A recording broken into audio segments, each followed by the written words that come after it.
Well, hello there everyone. Back during Christmas time, I talked about Phantasy Star Online 2, one of my favorite games, and I tackled its bosses in a ranking, but due to how massive the game is, I merely talked about the first episode of 6. Episode 1 is solid enough, and it introduces the world and characters, as well as setting up some plot beats, but most of the story is merely passable outside of the Kuna and Hadrid plotline. And a lack of checkpoints could make a lot of the levels get kind of frustrating pretty fast, and overall I consider it the weakest episode in the game. Episode 2 sought to correct this by making the story a lot more interesting and developing the characters. Regius no longer acts as just an old man, Matoi is no longer just a plot device but a major character in the story, Theodore develops into a villain, and Echo finds determination to step up and become a frontline fighter to protect those she cares about after the presumed death of the one she loves. Even if she's not very good at it. And we get a lot more interactions with the Council of Six, making them feel genuinely important. But while I love the story improvements, the biggest improvement to the game's storyline was them finally including mid-level checkpoints. Thank you, Jesus. That change alone makes a world of difference for this game's bosses, and overall I'd say Episode 2 is probably my second favorite of the game's 6 episodes. That being said, Episode 2 has a 6th chapter that I decided to exclude from this list because its plot points and its boss fights far more connect to Episode 3's storyline, and it flows more naturally there. Plus, I put it to a vote, and with a 69% majority, y'all voted for that to be in Episode 3. Anyways, we have a smaller roster this time around of only 16 bosses, but it's a much higher quality roster overall, as there aren't any fights that feel like filler bosses, though there is still a little bit of garbage in the way. Anyways, let's get on with the ranking. Number 16, Apostorios. Of course, just because the overall boss quality is higher doesn't mean that there aren't some duds. Apostorios is just plain annoying to deal with. He's spammy, his attacks are unrealistic to perfectly dodge, his music is very grating, and his attacks last forever. He's not hard, he's just super irritating. He's one of those bosses that acts as a gatekeeper to the big boss of the chapter, but honestly, with this fight, I have no idea why. The File's Arms in Episode 1 and Gemini in Episode 3 both make sense why they're blocking the big raid boss of the episode, but this guy, well, there's no story relevance or reason for him to be here. He's just a fat projectile spammer that's here for no good reason, sandwiched between two much better boss fights. He doesn't even really fit the clock aesthetic that Luther has going on, so it's just kind of baffling. And again, the music is super irritating.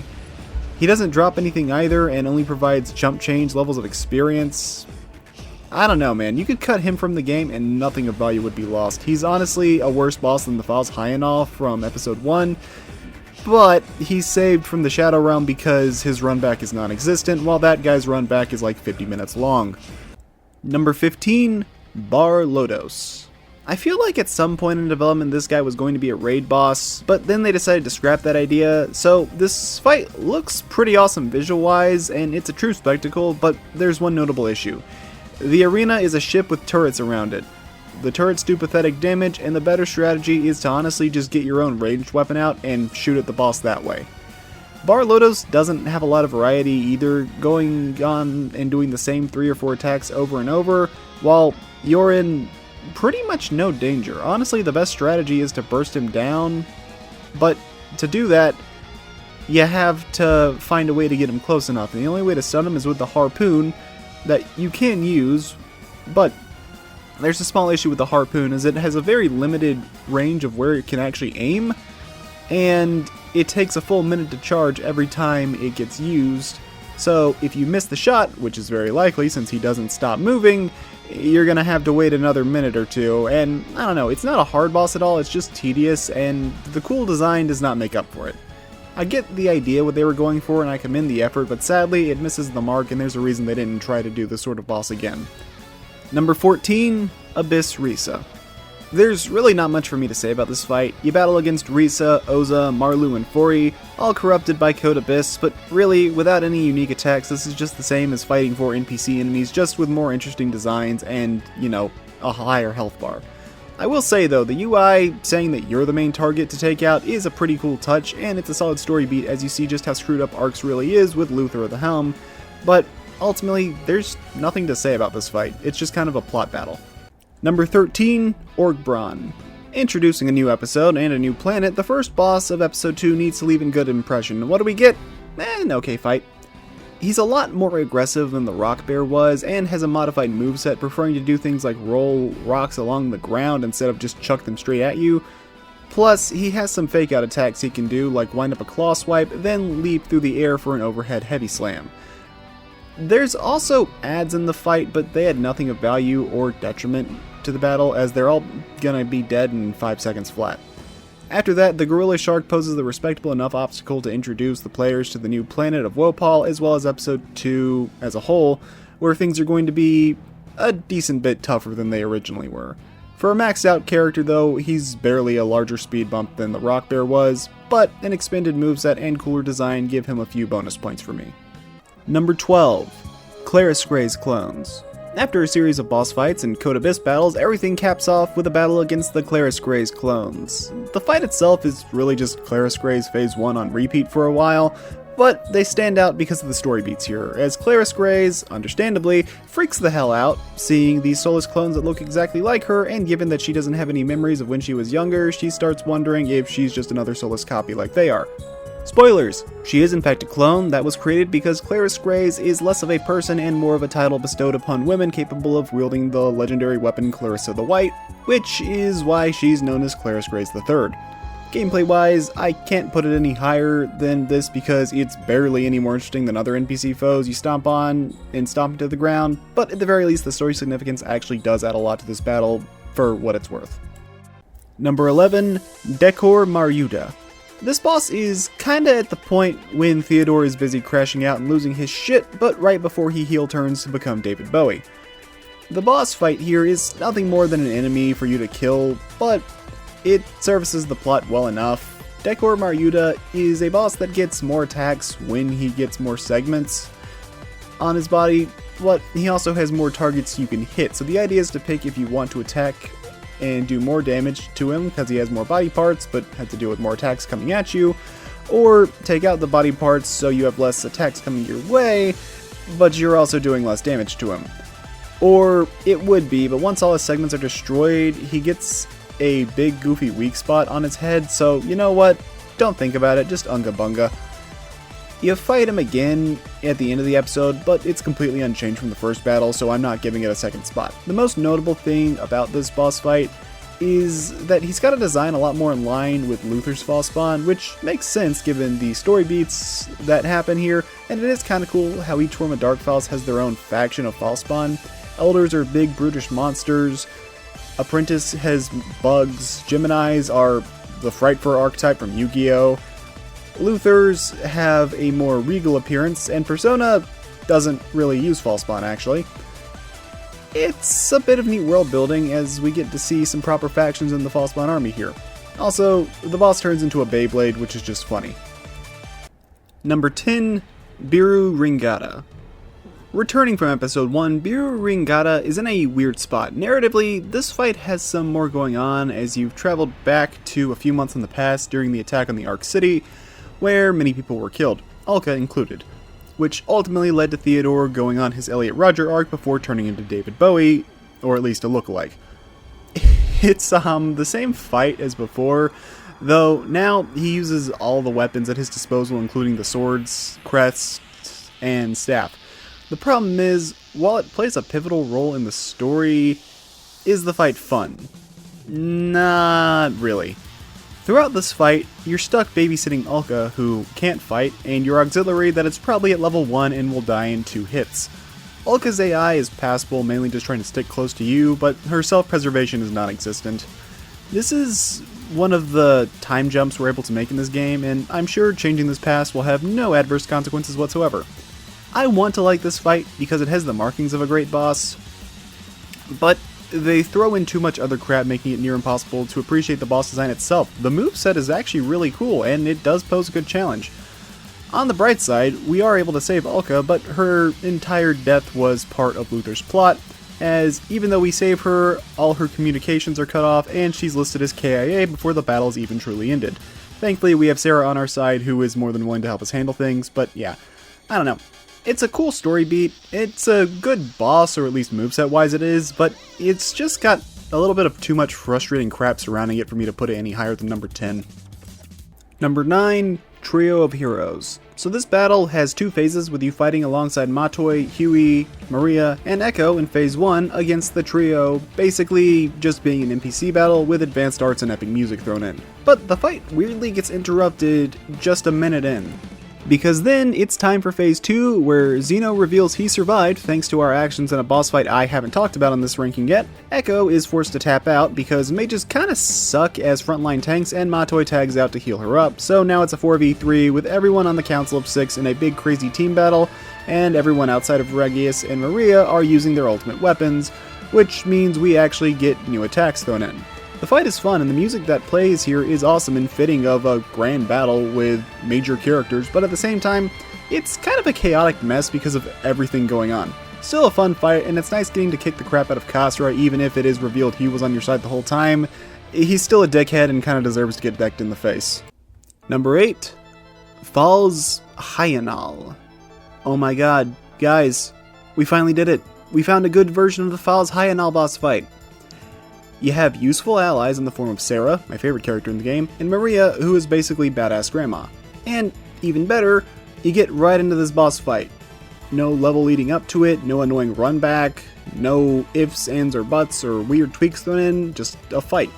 He's even got a few extra attacks thrown in, like now being able to throw his crest around like a boomerang and have it continue to orbit around him while he uses his Dark Val's powers to hit you. And it's weird to say, but we've actually found the good boss that was hidden under all the garbage in episode 1.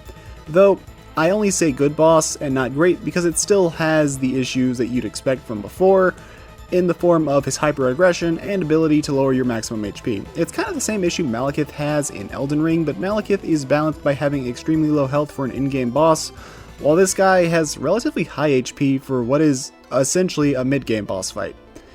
It's still a lot of fun, and I'm glad this fight finally gets a chance to shine after being snubbed not once, but twice in episode 1, so you know what? I think overall, it does a good job. I like it. Number 7, Baal Meduna. When looking into Luther's plans and how deep the corruption in Arx truly goes, we come across a giant squid guarding the facility.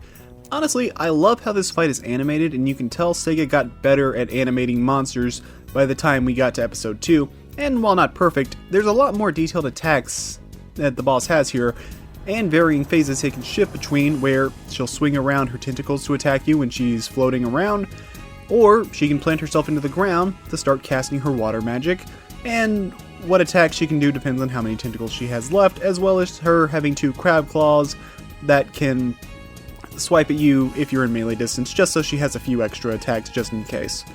Overall, it's a really cool boss fight with some ominous music that stands out among the game's otherwise pretty grand soundtrack. Plus, it's cool getting to see Sarah fight and go up against all these powerful foes when her entire character is just being a normal human without any special powers whatsoever and straight up being unable to use photon arts in any way, shape, or form. While the boss itself adds nothing to the story and is instead just a monster surrounding the plot as a whole, I think it works as a very distinct and memorable boss, and it's not too often an action RPG gives you a battle against a giant octopus or squid. Other than, I guess, the Monster Hunter Wilds with its 2 arthropods. Spoilers, I guess. Lastly, the arena is beautiful. In fact, I'd go so far as to say that it has some good atmosphere. Number 6, Fal Vibras. Back to our time-traveling shenanigans. Instead of an attack on the city from a few months ago, we go to an incident 10 years ago where thousands of people lost their lives when Darkfal's apprentice ravaged the colony ships. However, the apprentice we see here is kinda different from the one in our time. And the reason is because Claris Craze II dealt with her violently. You know, this girl looks kinda familiar. Probably not important. Regardless, despite the face change, she still has command over the bug-looking fall spawn, and as the penultimate boss of the episode, we do battle against this awesome-looking insect. We actually battle this guy quite a bit throughout the game, to the point he becomes somewhat of a rival monster for our protagonist, but I'm not complaining. His design is awesome, his moveset is fun, the arena provides some decent cover and has plenty of damage opportunities, and each time you fight him there's a different arena, so that's a little bit of variety there. Overall, I like the Fal Vibras a lot, and if this was a Monster Hunter game, he'd pretty much be considered the flagship of Episode 2. Plus, on our trip to the past, we get to see the original child that Clarice Grays III was cloned from. A little weird as the penultimate boss of the episode, but it's good to know Luther still manages to be an absolute bastard even after he's been killed. Number 5, Dark Falls Luther. If you were to ask my opinion on this boss 5 years ago, I would have told you I despised it because his difficulty is so high above anything else up to this point in the story, it felt unfair. Hell, it still feels questionable how much harder he is than anything else up to this point in the game, but I guess when you've obtained the powers of a dark god with dominion over time itself and the secret that is the Ark's core, it kinda makes sense story-wise. That being said, now that I've learned this fight, I think his design is pretty awesome, and I don't think his boss is necessarily unfair even if the difficulty is definitely a bit too high. He can paralyze you, freeze you, burn you, and make life overall unpleasant if you're not on your A-game. Still, if you're looking for a challenge, this is probably the hardest boss in the first 4 episodes of the game, which I guess kinda fits considering he's the main villain of the Oracle Saga. All the corruption of Ark's, Sarah's torture, Shion's death, and Theodore turning into David Bowie, all of that was his fault. I'm not sure how I feel about music though, because there's parts of it that sound genuinely beautiful and awesome, but at the same time, it's a boss that has a dynamic boss theme where the soundtrack will change depending on the attacks he uses, and sometimes it kinda gets in the way of the music, especially when he does his time slow attack. But there is something I have to mention. I like the callouts he does, because he's constantly talking trash throughout the entire fight. This is life beyond the void, beyond decay! Honestly, Billy Kometz does a great job selling the egotistical maniac angle. Rest in peace, dude. Overall, not a bad fight with the main villain, though there is another battle against him that I vastly prefer over this one. Number 4, Theodore. By this point in the story, Theodore has completely lost his shit after what happened to Ulka and started telling you, don't come to school tomorrow, and then acts as the last battle before you can finally confront Luther. This fight has some awesome music, and I'm glad Theodore doesn't use an NPC moveset, but now attacks entirely of his own. And also a few dark spells that you can get are thrown in there as well, but hey, that's just a cool thing to work for instead. Though it is strange how he lost his power to use the other elements. I guess turning to darkness gives you shitty coverage. Speaking of darkness, I love the detail how this is your first time really fighting alongside Matoi, and she's been a friendly face throughout the entire story, but despite her white Shrine Maiden outfit, she only uses dark spells. Wonder if that can mean anything. Anyways, it's overall a fun boss that's brought down a little bit by Theodore's voice acting. It's not terrible, but it can get kinda grating, which might be the point. Plus, I like how his character knows that everything he's doing is meaningless and a waste of time, and that he's being used by Luther, but he just doesn't care anymore. It's a solid fight with a decent bit of challenge against a boss at a major point in the story, plus Sarah comes in clutch because she's the best character in the game. Number 3, Persona the Masked. This is the second episode in a row where the final battle is less of a big climactic showdown and really just a personal conflict. We do battle with Persona Q, New Cinema Labyrinth, for the big reveal that they have the exact same face that you do, and they also traveled back 10 years in the past to, as far as we know, kill Matoi, aka Clarice Grays II. She doesn't use any fancy transformations like the other bosses do, instead fighting you with a Darth Maul blade, but thankfully, the moveset here is actually unique and not just fighting like a regular NPC. Granted, there's still some player moveset in there, but with some twists thrown in, sort of like Father Gascoigne from Bloodborne. I love how personal the stakes feel in this fight, taking place in a ravaged city with no survivors left around us, just facing yourself, while Matoi's busy bleeding out and possibly turning into a demon surpassing even Dark Falls. And the music does a great job as well, because while it is an absolute bop, it doesn't sound like some big grand final battle, because in a lot of ways, this isn't. It's not a triumph or a win over the main villain, and you took this trip 10 years into the past to learn a lot about Ark's history, but you weren't able to change anything. Clarice Grays II still presumably dies, that ancient darkness is still out there, Sarah is taken and tortured by Luther for years, and all the people that were killed during this attack are still dead and gone. Honestly, pretty depressing ending to an episode, but it fits. This is presumably the lowest point, and now it's time to figure out how to fix things. Overall, I like this finale. It's really strong. Number 2, Dragon X. After all these big story fights, it's time for a boss that has not a damn thing to do with the plot in any way, other than, I guess, he's a boss that's in the same area as the time travel stuff. He's getting up here for fun factor alone. Dragon X has one of the coolest movesets in the game, using his wings as swords and spears, while also being able to utilize all his powers as a dragon. Plus, he's voice acted, so all his attacks have these epic anime callouts to act as his telegraphs for his different moves. It's really cool, and I don't know what they're paying his voice actor, but it's not enough.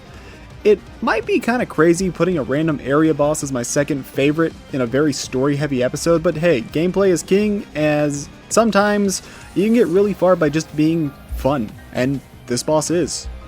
Number 1, Luther the Fallen. Well, it's not the final boss, but it is the fight with the main villain, and it is kind of the climax of the story, so him being the best boss is a good thing in my eyes. This boss has 2 distinct phases that you have to beat back to back, where first you battle against Luther, voiced by the late Billy Kometz, as he kills Xion, and now you're fighting him alongside Matoi. So, phase 1 is honestly really easy, but it's not a generic NPC battle. He has his own shield gimmick and a completely unique moveset. Plus, this fight only takes about 90 seconds, maybe 2 minutes to get past. Overall, it's a warm-up phase with a little bit of fun thrown in, and hey, I'm not opposed to a respectable appetizer to something great. Then you get to phase 2, where he obtains the power of Dark Falls, not only becoming an aspect of it, but he also retains his photoner powers and his own free will because he's just that evil on his own. Essentially, we're fighting a fusion of a demon and an angel, which is fitting because he turns into Luther the Fallen Angel. A battle is now taking place inside the core of the Ark's mothership, where you fight alongside Matoi, Kuna, and Zeno to bring this piece of crap down. It's a tough fight, and he actually has one of the widest arrays of attacks out of any boss in the series, but it doesn't feel cheap because he has some telegraphs, both audio and visual-wise, and thankfully his damage output is actually pretty moderate. He may not be the final boss of the episode, but he certainly feels like a climactic showdown with the main villain, backed up by some awesome spectacle and an excellent boss theme known as Imperial Dynasty.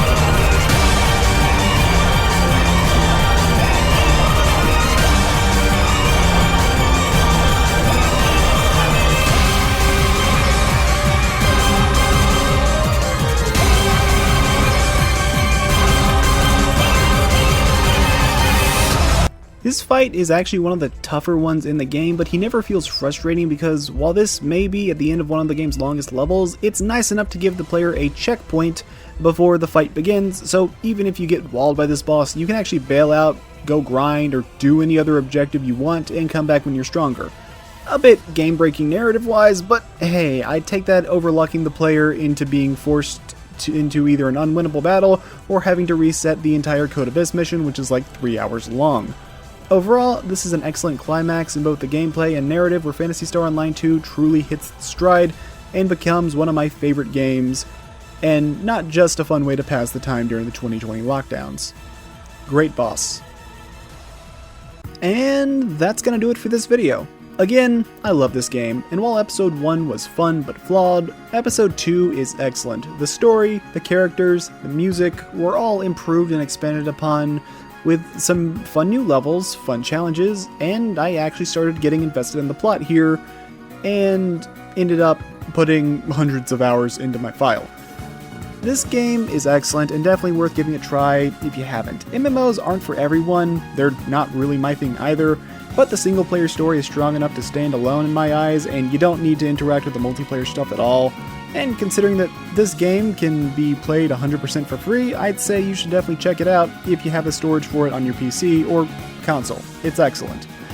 That's all I have for this video. I hope you enjoyed, and if you want to see more content of varying quality, consider liking and subscribing. I have both boss rankings and videos covering games as a whole, so if either of those sound up your alley, then consider checking them out. That's all I've got for now. Until next time, take care, everyone.